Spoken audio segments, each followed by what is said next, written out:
Good day, folks, and welcome back to the channel. And today I'm on my way out to my local dealer to, well, possibly make another not so smart financial decision, but it would not be the first time and probably isn't the last. But that remains to be seen. So let's go out here and see what kind of trouble I can get into. All right, folks, I'm out here at Prairie Harley Davidson, located just outside Regina, Saskatchewan, Canada. And I'm here with Sean, the lead salesman out here at Prairie, and he has once again worked his sales voodoo on me.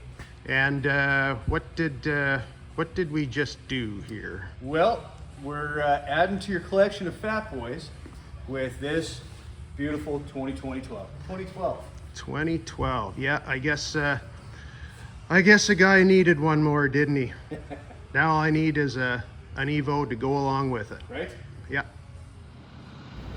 Yes, kids, I have once again made a purchase. At least this time, it's not on something new and expensive. This, like we said, is a 2012 Fatboy, and a beautiful one at that. I usually don't come across many Fatboys like this that are for sale and already pretty much set up the way I would want it. But of course, it's older, higher mileage, and used, and has its little imperfections. And if you've been watching the channel the last little while, you may be asking yourself, is that the same bike as the one that was in the modern versus classic Fatboy video I put out a couple weeks ago? And yes, it is. But there is a little bit of a backstory to this, as it's not technically the first time I've come across this beauty. I actually saw this bike on Instagram last summer, and fast forward about 12 months, and I come out to the dealership to do a new bike review, and there it was sitting out front, a fresh trade-in. And once I got on it for a ride, I was hooked. I had to have it. It was the old story, man sees shiny thing, man buys shiny thing. But I just love the way this bike rides and feels. The rear suspension is dialed in perfectly, and you don't find that with a lot of these bikes. I've got my fists in the wind, and with this seat, you can just lean back and cruise. It's such a nice feeling. You really can't beat some of these slightly older bikes. It can actually feel like you're transported back in time a little. But anyway, let's go through this bike and see what it's actually got. So, 2012 Fatboy, and this is the regular Fatboy model, not the other version that was available at the time, the Fatboy Low.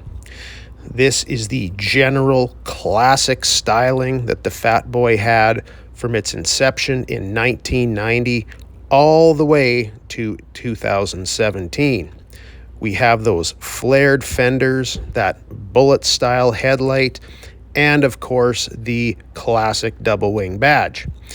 The Fatboy came for the first time in 2012 with a 103 cubic inch twin cam engine, and it's not a bad engine for its time, but it does run a little hot. This Fatboy has the two-tone paint.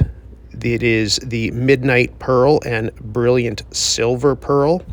Another factory upgrade is the chrome wheels that are on this model. This is just a beautiful machine all the way around. Probably one of the biggest things that draws your attention to this bike is the ape hangers. And if you've watched this channel for a while, you will know that I do like apes, and I have had them on several of my bikes already. As for these bars, I don't know what kind they are. They're not marked, but it wouldn't surprise me if they were actual Harley ape hangers.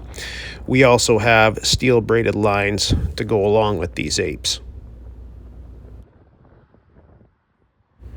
Now, staying on the bars, this bike has heated grips, which come in handy in this country as it gets pretty chilly at the start and at the end of the riding season.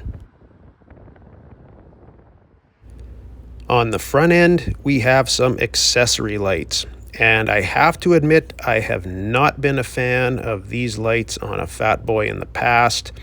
On a Road King or a Heritage, yes, but for some reason I just was not into these lights on a Fatty. But seeing them on this bike, it just seems to work.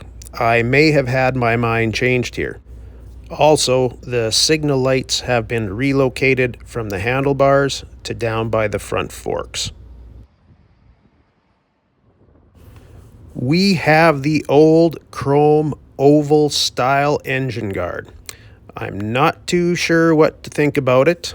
I'm not really a big fan, but at the same time, it doesn't look terrible. I'll probably leave it on for the time being. Now the exhaust. There are some slip-ons on this bike. I'm not completely sure what brand these are, but I do think they are Screamin' Eagle. And again, they are not marked. You can tell the mufflers are not the stock ones for sure, as they were tapered at the ends in this era. Also, the biggest indicator that you have mufflers that are not stock are the screws near the end. These are screws you can remove in order to pull out the baffles. And due to environmental regulations, you aren't going to have Harley sell you a bike with stock exhaust you can pull the baffles out of. But let's have a little listen to what this sounds like.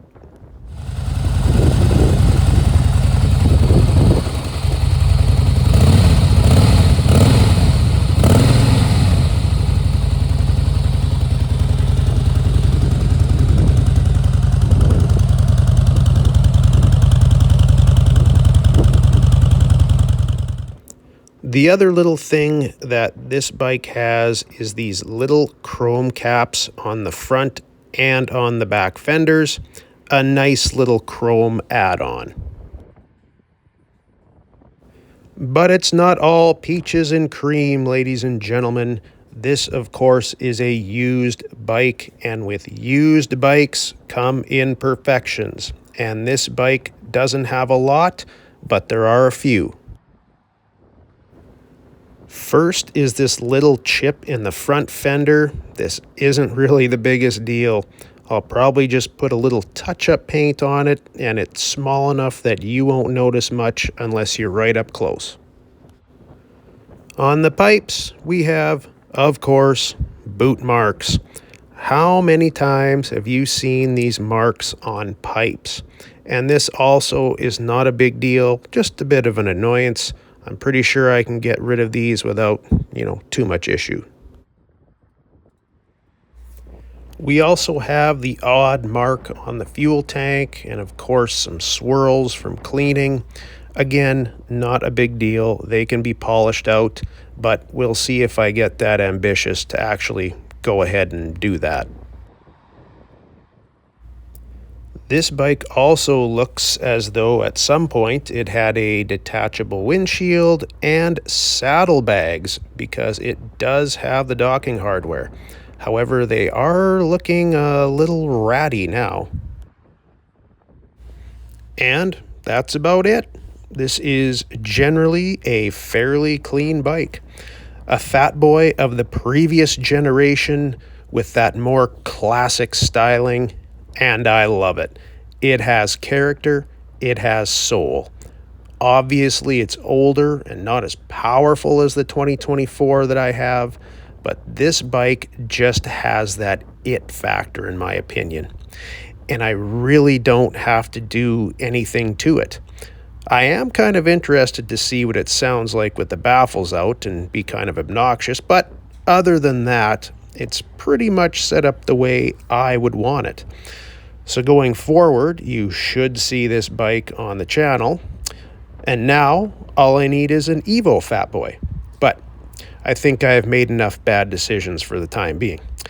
Anyway, that will do it for today. I'm going to give a big thank you to the good folks at Prairie Harley Davidson. I will put their contact info in the description below. But for now, I'm going to get on this thing and go for a ride. You folks stay safe out on the road, and I will catch you in the next one.